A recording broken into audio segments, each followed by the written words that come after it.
Assalamu alaikum aziz teleseyirciler, Milli Telekanalında haberler stüdyada men Abdullah Josman çalışam bugün programımızda. Kırımga İjdereti ile Rusya Federasyasının vice-premier naziri Dmitry Rogozin keldi. Ukrayna numaralarını Rusya numaralarına deniştirip yetiştirmegen Kırım aydavcılarının da 10 kunu var. Eşref Shemizade adını taşıyan 42. mektepte 13. Cumhuriyet Festivali olup geçti.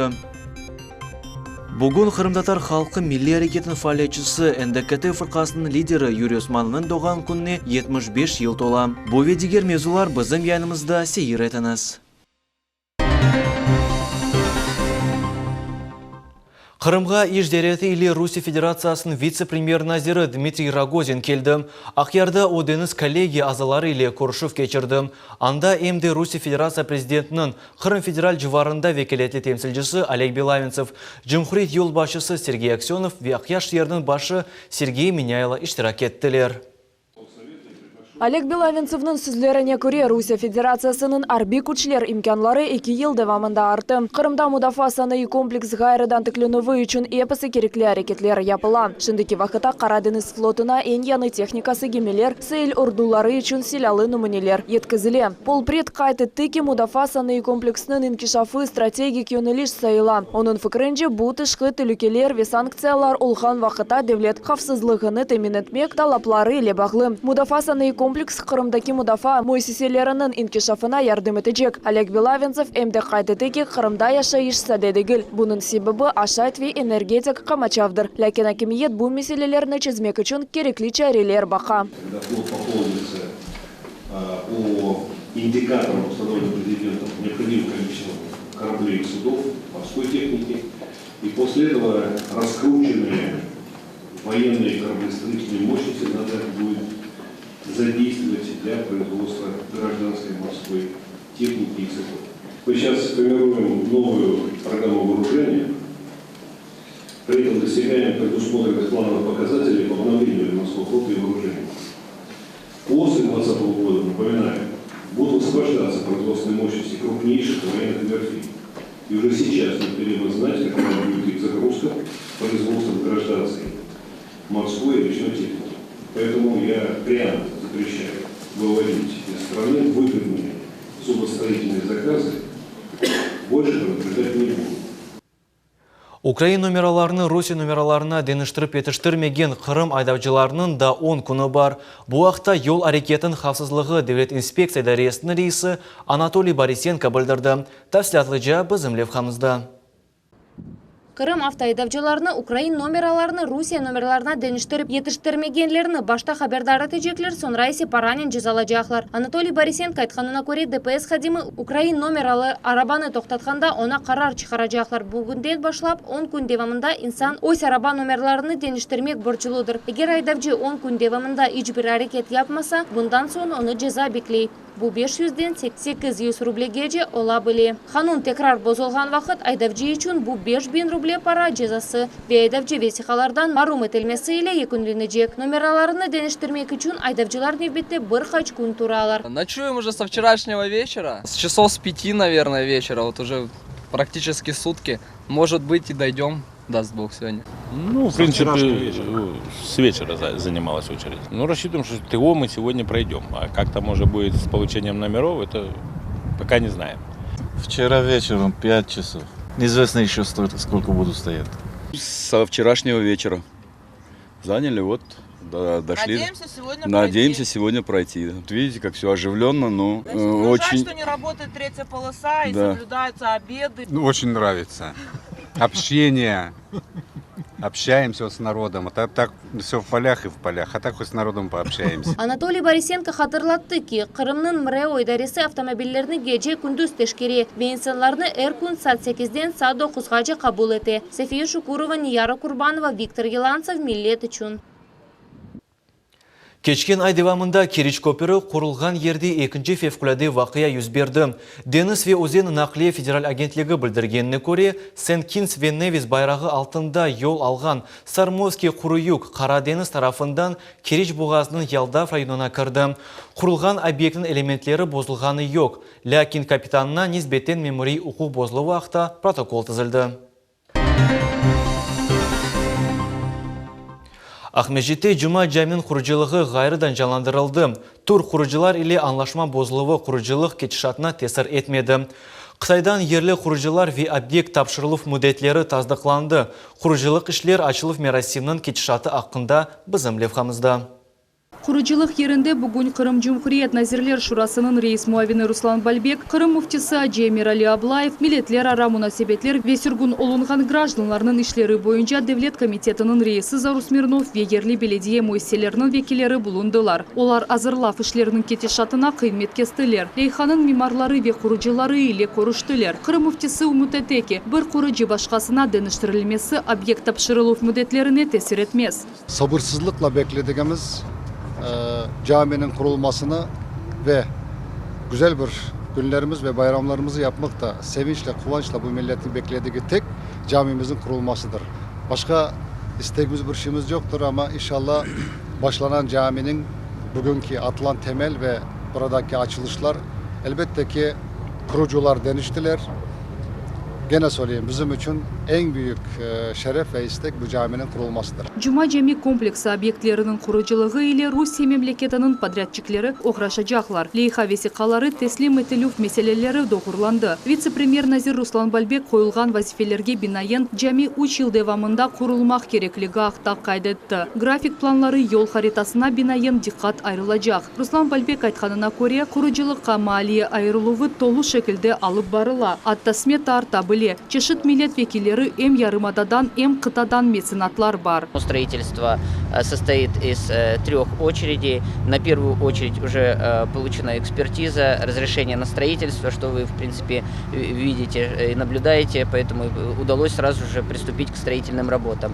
По второй и третьей очереди действительно должны быть согласование, экспертиза и разрешение на строительство. Ахмеджитінің Жума Жамесі Қырым Жұмхуриетінің мемарчылық ve medeniyet cihetten manevi bir zenginlik olacak. Onun kuruculuğu episi musulmanlar için emniyetli vakadır. Мен eminim 3 yılından son biz inşallah burada endi açılıkta geleceğimiz ve göreceğimiz nasıl bizim Kırım'da bizim vatanımızdan dülber ve bulen bir tantanalı ve bulen tarihli bir camimiz olacak inşallah. Onun için hepimizge hayırlamaya isteyeyim. Bulen bugün Balaban günümüz var. Onun için Allah kolay getirsin hepimizge ve bekleyimiz nasıl neticemiz olur inşallah.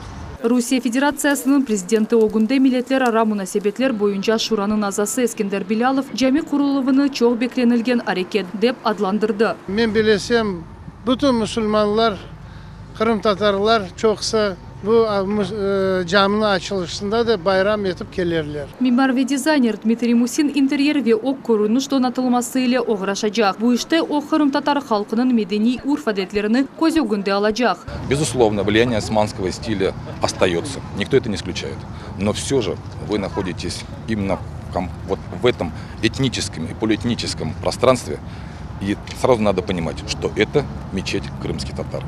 Это самое главное для художников. Muftiyatının matbuat hizmeti bergen malumatga göre camiye saz binadan ve içki azbardan ibaret olacak. Azbarda hem de şadırvan yerleşecek. Caminin ogu mozaika ile bezetilecek. Kubbenin yüksekliği 28 metrini teşkil edecek. 4 minareden her birinin yüksekliği ise 50 metr olması beklenili. Binada 4000'e kadar insan toplanılması planlaştırıla. Ayşe Şulakova, Viktor Yılantsov, Millet için. Қырым Вияқяш ерінің діни идаресі ислам динінің азиз ерлеріне, яғни аджылыққа бармақ үшін весиқалар қабыл етілуі башлағаны ақта илан еті. Бұл ақта Гүлнара Каримова икeye еті. Қырым Вияқяш шерінің дини идаресі весиқаларының айрылмасына бұйық мәселетлік ve дыққат тілі янышмаға чағыралар. Весиқалар кереклі кебі азырланмасы виза алмақ бойынша рет етуге рәскелмек мүмкін. Керекли весиқалар жедвеліні муфтиятның ресми сайтында тапмақ мүмкін. Енді 2-ші ел муфтият Муслим Тур атлы туроператор ile işbirlik ете. Муфтиятның тышқы бақ бөлігінің ребері Артур Решетов қайтетті ки Муслим Тур яқшы сервис теслим ете. С их стороны нам было предоставлено Олардың тарафından бізге 2 пакет тақдым етілі. Суперэконом ve эконом. Суперэкономның фияты $1900. Она шehirler arasında yol, yaşamqaq ve 5 litr zamzam suvu keре. $1900. Весиқалар базар ertesi күнінден башлап Cuma akşamı күніне kadar saat 10'dan 16'gacı kabul oluna. Acılık 30 gün devam edecek. Acılar iki şehirde bulunacaklar, bu Mekke ve Medine. Каждый мусульманин мечтает поехать. Әрбір мұсылман ажылыққа yol almak ve aziz yerlerini ziyaret etmek akta arzu etti. O yerlerde insaniyetinin tarihi, adamın başlap muhaddis, peygamber gece dünyaya geldi. İnsan o yerlerge yol alganda bütünlüğü o ruhiyetke dala. Müslümanların әрбір dini mirasimi insaniyetlerinin tarihi ile bağlı. Adama da proroka Muhammada. Müslümanlar için acılık bu İslam dininin 5. ekunleyici şartıdır. Onun Müslüman takvimi boyunca 12. Zulhicre ayında kılalar. Acılıkka bir yetişken Müslüman elbette onun çaresi ve sağlığı olsa, içtimai statusuna ve millet mensupligine bakmadan ömür devamında hiç olmasa bir kere barmak gerek. Gulnara Karimova millet için. Эшреф Мизады адыны ташыған 42-ші мектепте 13-ші Жұмхурет фестивалі олып кешті. Фестивалінің серлевасы тіл халқының ең қиметлі байлығыдыр деп атландырылды. Фестиваль Исмаил Гаспринский 165 жылығына бағышланды.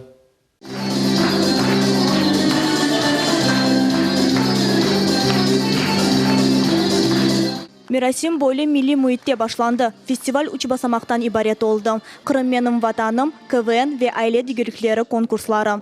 Festivalimiz saklandı. Festival yaşayın. Kimge gerek olsa ben cevap veririm. Festival gerek bizim balalarımızga. Fikirde, tilde, işte birlik olsa bu tedbir maksadını yapacak. Yunus Kandım'ın adını taşıyan Kırım Benim Vatanım adlı icadi yazma işler yarışında Kırım'ın 84 mektep talebeleri iştirak ettiler. Balalar 100'ge yakın işlerini hazırladılar. Onlardan 17 iştirakçı fahri yarlık ve bakşışlar ile takdirlendiler. Bu ikonlar Milli Mektebi'nin 10. sınıf talebesi Ayşe Akiyeva bu yarışta birinci yerini kazandı.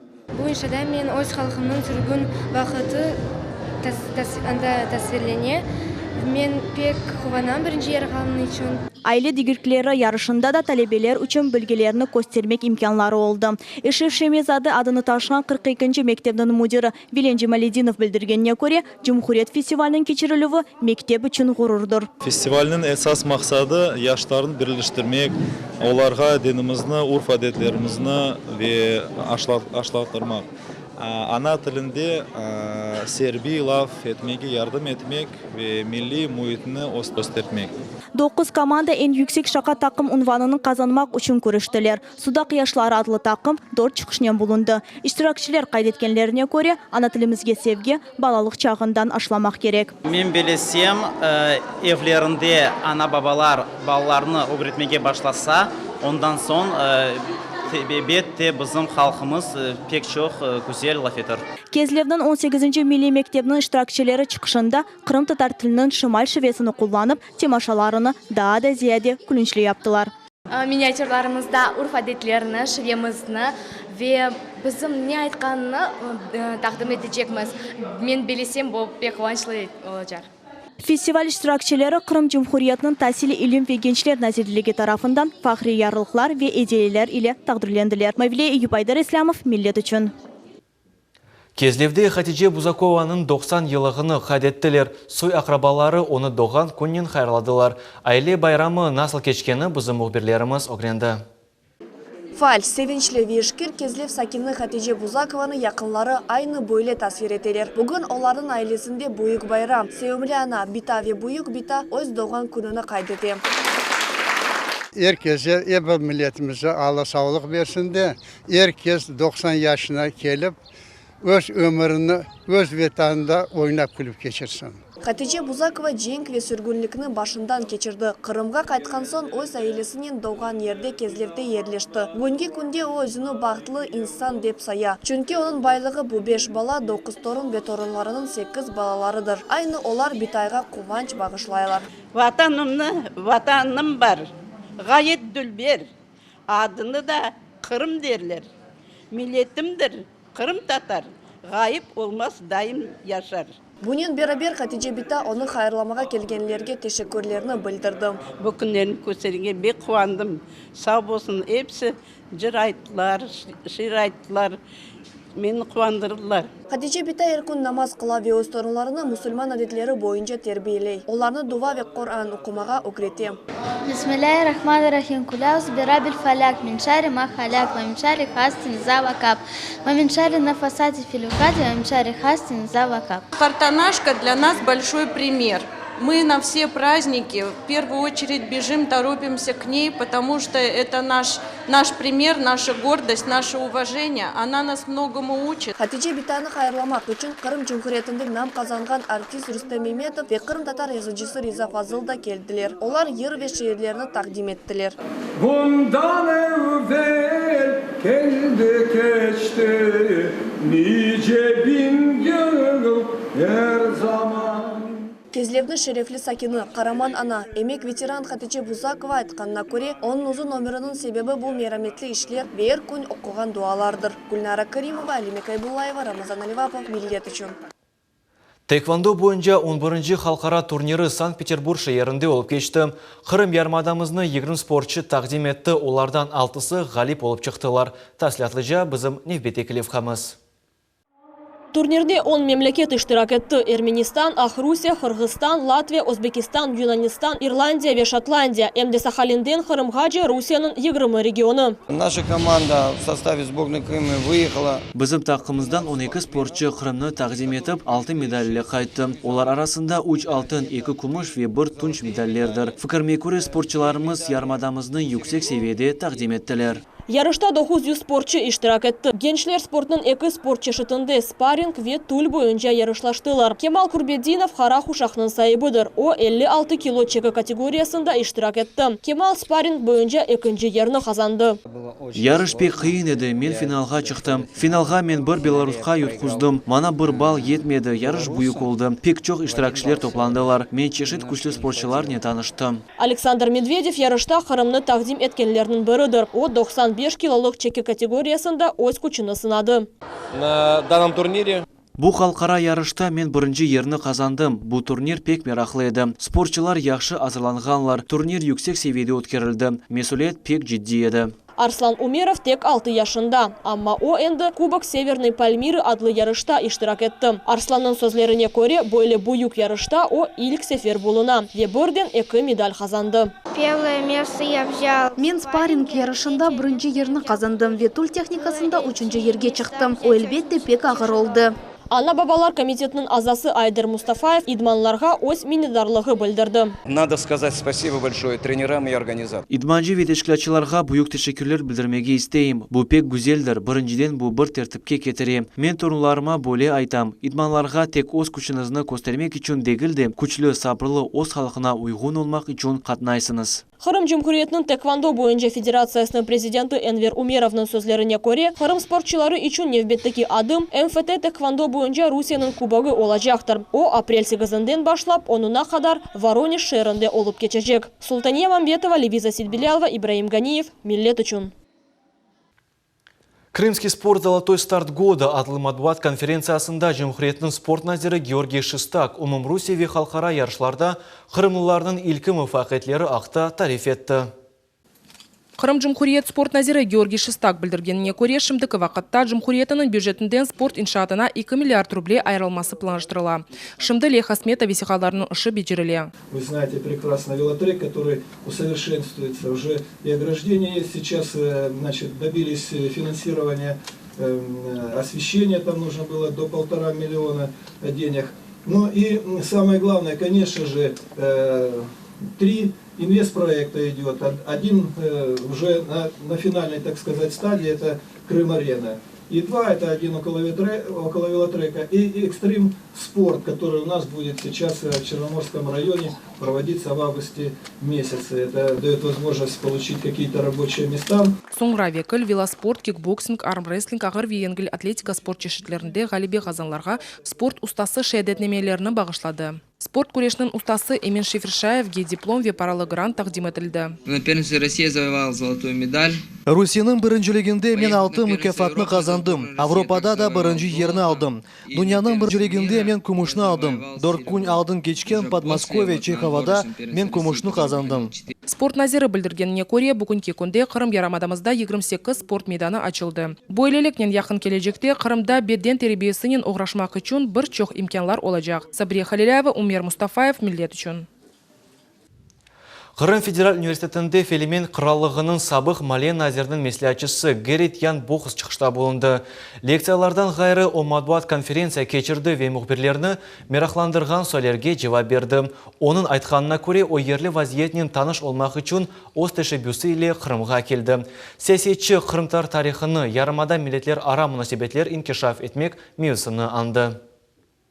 There are few people who know something about that. It's far away for the Dutch. Фелимен халқы Қырым татарлар аққында пек аз білем. Мен меселе олара Қырым ханлығы ве сүргінлік аққында білем. 20-ші асыр бұтын дүния үшін фажиалы олды. Тахминен 50 миллион инсан өндірілген еді. Мен Қырым татар халқына тыншылық тілейім. Қырымнан бұтын халқлары толерант мұнасибетлерде бұлынмалылар. Рус милеті Қырым татарлар үшін месулетлі олмақ кереклері ве аксине. Тарихынызда олған шейлеріні енмек керексіңіз. Мен сіздің яқшы күлеріңіз үшін дуалар оқыжам. Бүгін Иван Франко адына Қырым Жұмхуриет илми кітапханесінде белі қырымдатар эрбабы Юрий Османовға бағышланған хатыра ақшамы кечірілді. Тедбірде милли әрекет елбашының өмір ве әдеби яратышылығы аққында сөз көрсетілді. Сергіде оның ел язмалары, шахси шейлері ве кітаплары тақдим етілді.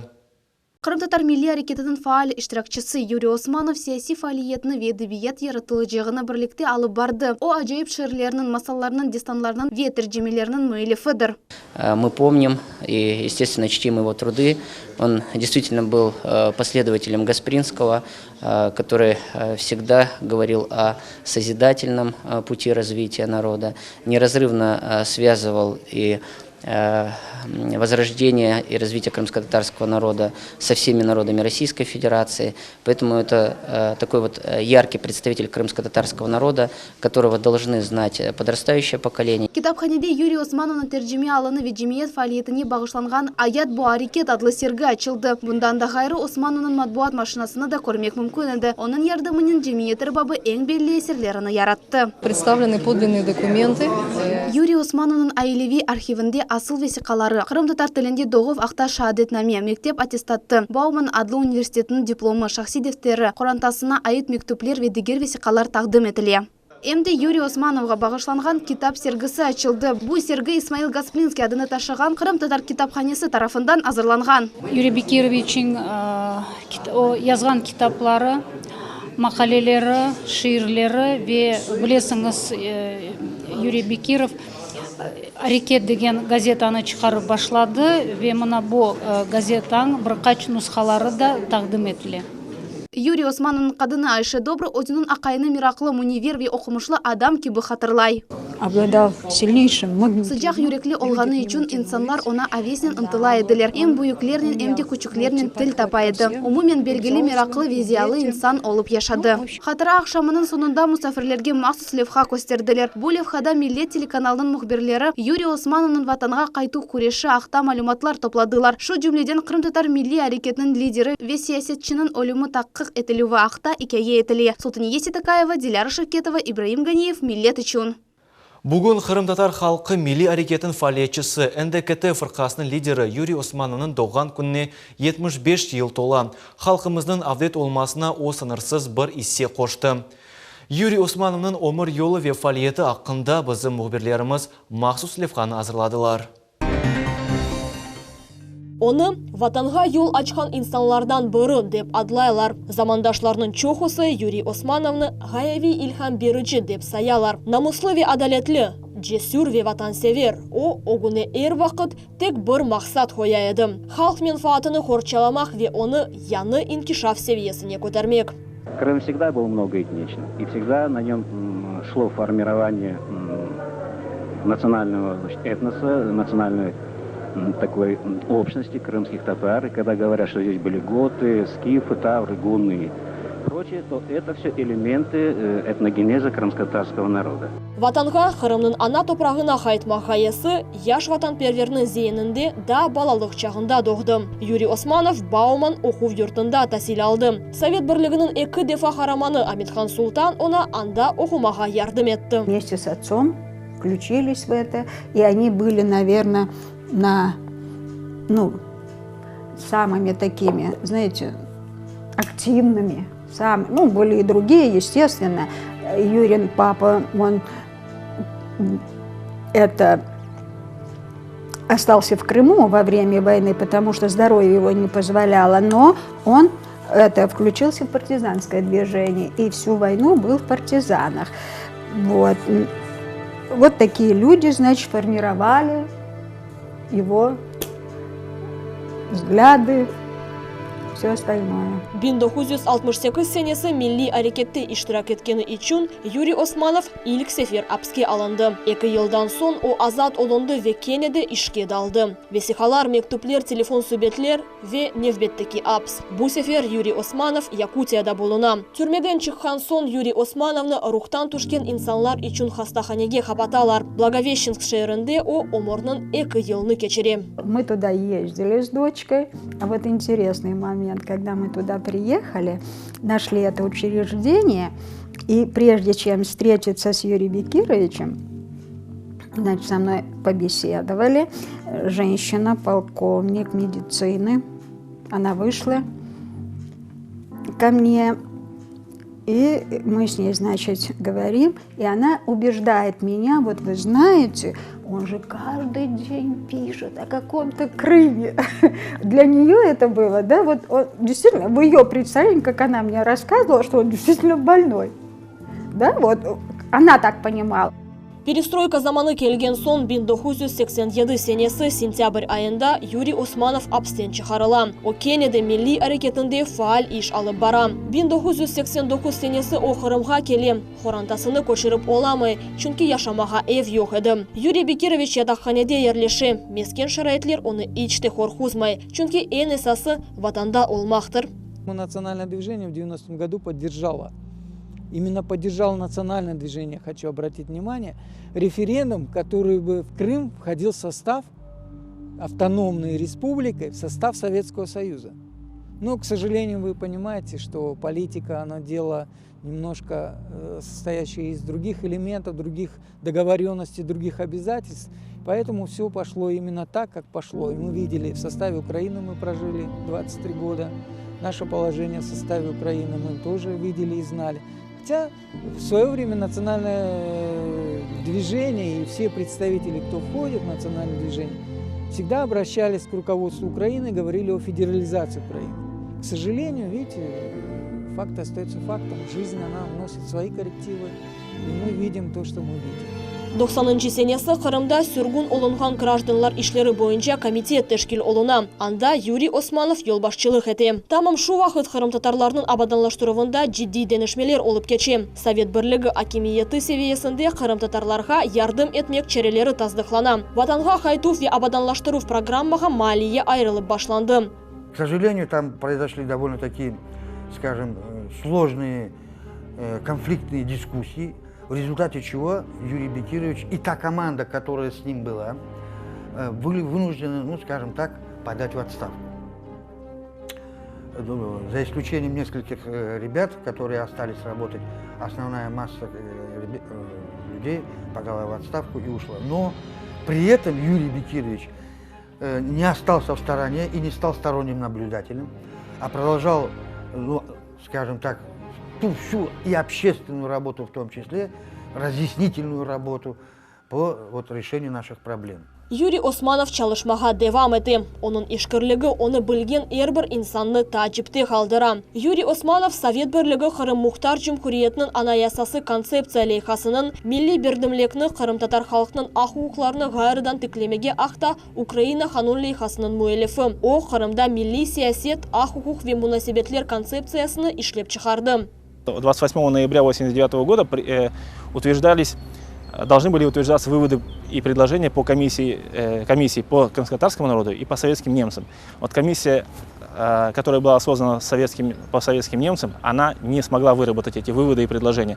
Наша комиссия, которая работала в том числе Юрий Бекирович Османов, смогла выработать все предложения, которые обязывали Советский Союз восстановить крымскую автономию, обязывали вернуть крымско-татарский народ как организованно в государственном плане, так групповое и личное возвращение. Поэтому вот этот момент, конечно, был настолько значимым в нашей истории. Юрий Османов Омур Архадашыны Айша ханымны ве хызы Мерьемны тек 1992 сенесі Қырымға кетірем. Мында о «Арекет» адлы газета чыгарып башлай. Бу яны терджиман олачак деп арзу этем. Фактически у нас выпускалась, точнее, газета «Арекет» дома. Он с давних пор мечтал о начале ее издания, и когда в итоге получилось ее издавать организационно в Нижегородском районе, соответственно, отец взял на себя эту обязанность, так сказать, и она у нас дома фактически все материалы проходили верстку и так далее, то есть и уже выпускалась. Как я помню, я засыпал под стук машинки. Фактически он продолжал готовить какие-то документы, продолжал работать, то есть не прекращая. Юрий Османов хаялларында халқы бүтін дүнияға белли олачағыны түшіне едім. Қырым татарларының марифчілігі аққында қайғыра едім. О заман білгілі ве прогрессив олмақ кереклігі аққында айта едім. 91 года, скажем, 92-й, наверное, года, точнее, могу сейчас немножечко ошибиться, тогда у него и раньше эта идея была создание института востоковедения. Он мечтал об этом. Он хотел, чтобы выросли довольно много наших специалистов, которые бы занимались проблемами Востока как такового в целом, и крымско-татарского в том числе. Это был очень сложный период, тогда не давали возможности, но тем не менее он убедил и здесь власти в Крыму, ну и вышестоящие в Киеве о необходимости создания такого учреждения, скажем, учебного учреждения, института. И по существу за короткие месяцы, несколько месяцев, скажем так, благодаря вот такой интенсивной, кровопотливой работе, он создает этот институт, он располагался, факультет сначала, он располагался по улице Севастопольской, в начале улицы здания, и стал его первым деканом. Это не на час преданность от нас требует народ, а из года в год к сыну от отца закалять сердца. Böyle satırlar Юрий Османов өз рефихасына язған шерлерде расткеле. Замандашлар айталар ки, о Қырым татарларының абаданлаштыруы меселесі или хаста еді. Дома тоже до утра он практически не спал. Что-то записывал, что-то писал, что-то вопрос. И мы вместе с ним, и до утра еще специальные машинистки в своих машинках печатали еще их. То, что он, кто успевал, записывал еще. Вот такие были патриотически настроенные люди с ними, вокруг него, в общем, с ним работали. И он не уставал, иногда почти до утра не спал. Такого у него очень часто бывало, очень часто. Улу мутафикирimiz Исмаил Гаспаралының ве Юрий Османовның дүния бағышлары эм фаалиетлері сық бағлыдыр. Халқымыздың екі неселі кібі. Лидер не определяется тем, насколько он влияние имеет или не имеет влияния. Он определяет своей интеллектуальностью, своей работоспособностью, своим желанием решить какую-то проблему. И люди идут к нему за решением этой проблемы. Наш народ весь нуждается в решении проблемы и весь нуждается не в помощи, а чтобы ему дали возможность жить. Жить на своей родине, растить своих детей. Жить в мире, в дружбе со всеми народами, которые живут здесь. А чтобы возродиться ему, нужно решать его вопросы действительно на государственном уровне, не на общественном, на государственном уровне.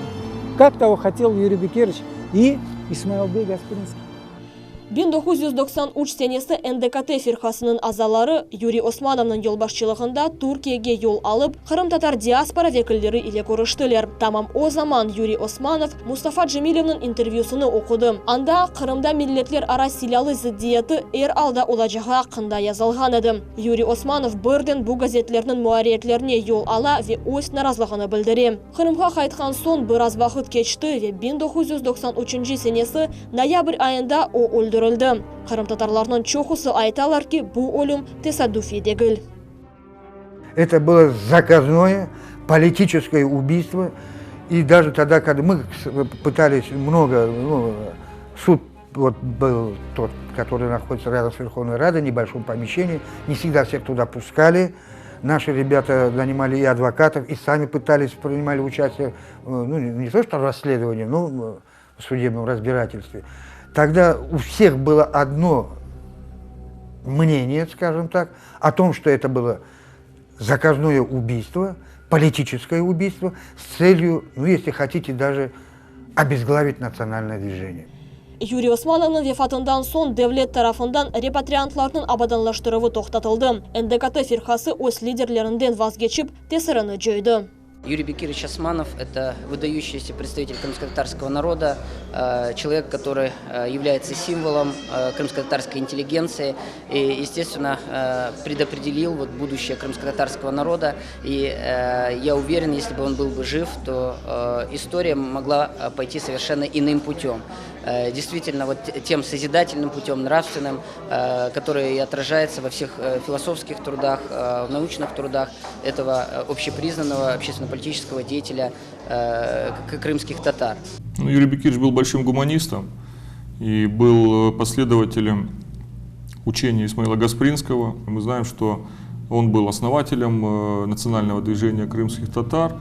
И в этой части, конечно же, его вклад, он достаточно велик. И, естественно, в историю Юрий Бекирович вошел как человек, фактически отдавший жизнь за становление крымских татар здесь, в Крыму. Юрий Османов өз күчінде ве білгілерінде емин еді. О қорқмайды, шүбеленмейді, чүнки ақлы олғаныны біле еді. Бұл себептен о өзі үшін ве башқалар үшін месулиетлікні өз бойнына ала еді. Башта өзі үшін, өзі сечкен yol үшін. Sonra ise дигер yanında adımlagan insanlar için. Левиза Сидбилялова, Адиле Топчи, Асан Абибуллаев, Ибраим Ганиев. Миллет үшін.